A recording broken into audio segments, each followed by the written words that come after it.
En materia, con la participación del compañero dirigente estatal del Barzón, Alejandro Carvajal Hidalgo.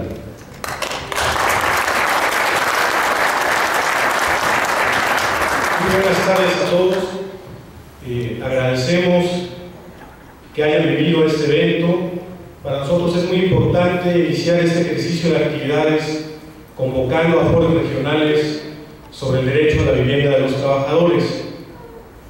Es un punto muy importante para nuestra organización la presencia de todos ustedes.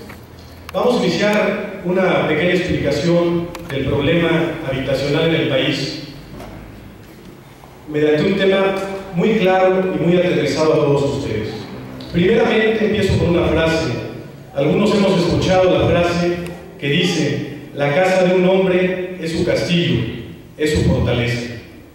En la casa no solo se desarrolla la vida privada de las personas, sino también es un espacio de reunión de convivencia, protección y cuidado de las familias y comunidades. Es una necesidad básica de la condición humana. Por eso la importancia de realizar por primera vez en la ciudad de Puebla un foro de esta naturaleza. Nuestra organización El Barzón, desde el año de 1994, entendió la importancia de la vivienda y ha seguido una lucha férrea en defensa del patrimonio familiar. En la crisis de 1994 defendimos con éxito el patrimonio de las familias y hoy seguimos trabajando en la misma ruta. A partir del año 2000, el gobierno federal inició una nueva etapa en la política habitacional en México. Esta nueva etapa se inició con la construcción masiva de viviendas de interés social con la finalidad de abatir el rezago habitacional debido al crecimiento demográfico imperante en el país. Es decir, hacía falta mucha vivienda y el gobierno en el año 2000, en los sexenios hace 12 años aproximadamente, inició la construcción masiva de vivienda. Pero ¿qué es lo que pasó? Veíamos por las carreteras, por las colonias alejadas, en los cerros, en los ejidos y en los lugares antes inhóspitos y despoblados, que se edificaban conjuntos inmensos de unidades habitacionales en lugares que parecían o eran inaccesibles. En algunos casos, estos lugares, estas zonas, no tenían servicios básicos como agua, drenaje, transporte y estaban lejos de los centros de trabajo y de las localidades. Aquí podemos ver una imagen de los inmensos conjuntos habitacionales que se desarrollaron en los 2 sexenios anteriores, de miles y miles de viviendas que estaban cerca de lugares rurales, es decir, alejados de la ciudad, alejados de todos servicios y sin ninguna planeación. Esto se debió principalmente, si le puedes pasar a la otra diapositiva también, a que los municipios y gobiernos de ese entonces otorgaron permisos de construcción y de uso de suelo, de sustentabilidad, sin que los desarrollos inmobiliarios cumplieran con las condiciones mínimas. Es decir, nos encontramos actualmente con conjuntos habitacionales sin agua, sin transporte y en condiciones deplorables.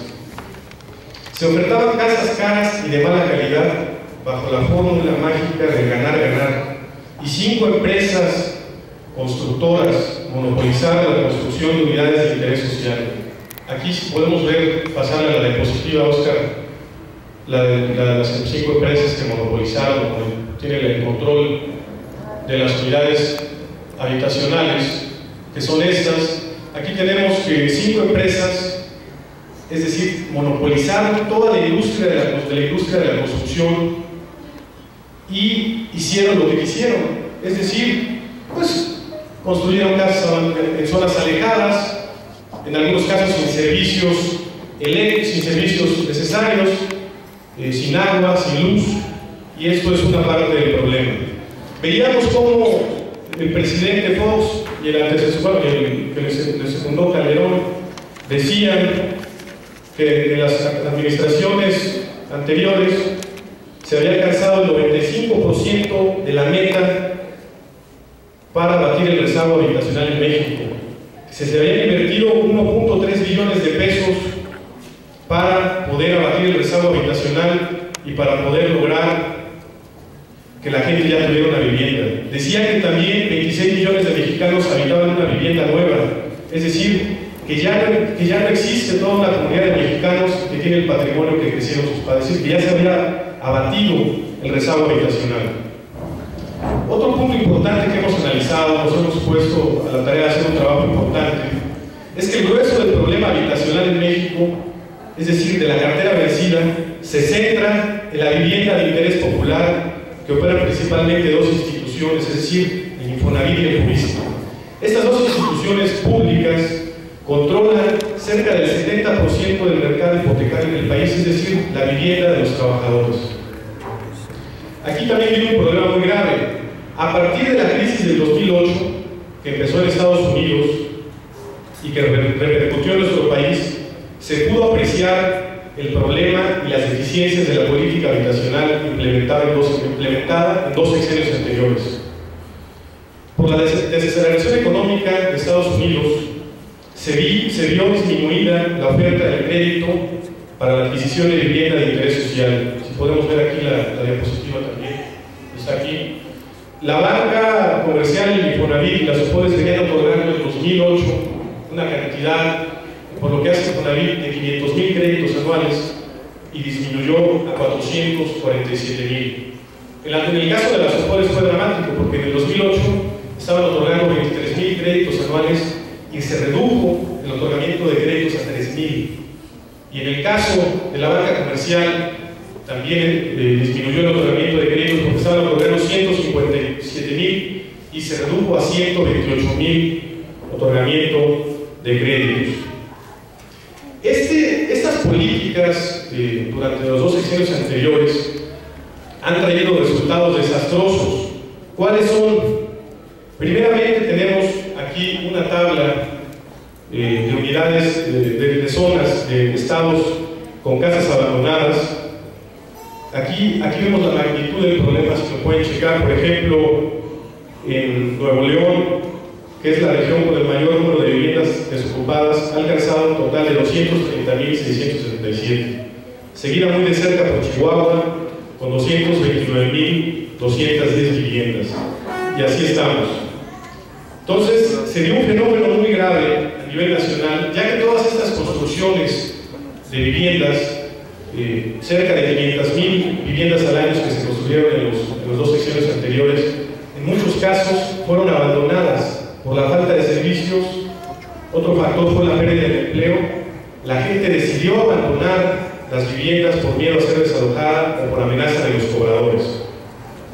Entonces tenemos unos índices muy importantes que hablan que en México existe un total de 35 millones de viviendas y el 14.5% se encuentran abandonadas, lo que representa 5 millones de viviendas. Por ejemplo, aquí tenemos una imagen de viviendas abandonadas en Tijuana, que es una imagen significativa.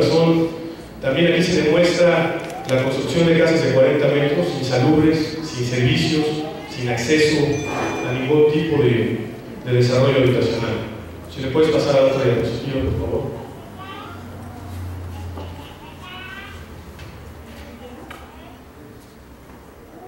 Aquí, ¿quién fue el beneficiario o quiénes fueron los beneficiados de esa política nefasta o de esa política errónea que tuvieron los gobiernos federales? Y como ya mencioné, 5 empresas fueron las que construyeron prácticamente todas las unidades habitacionales durante los dos sexenios, ¿sí? Y el resultado ha sido el desalojo masivo de gente de sus viviendas, el abandono de casas. Si puedes pasar a esa diapositiva también, es terrible. Aquí también hay una nota de prensa de abandono de viviendas, es impresionante. También tenemos como resultado la falta de agua en las unidades habitacionales, la contaminación también. Otro resultado de esas políticas fue la pérdida de poder adquisitivo, ya que el trabajador tiene generalmente que emplear el 30% de su salario para poder pagar una vivienda de estas de 40 metros cuadrados, y el tipo de contrato se establece a 20 años.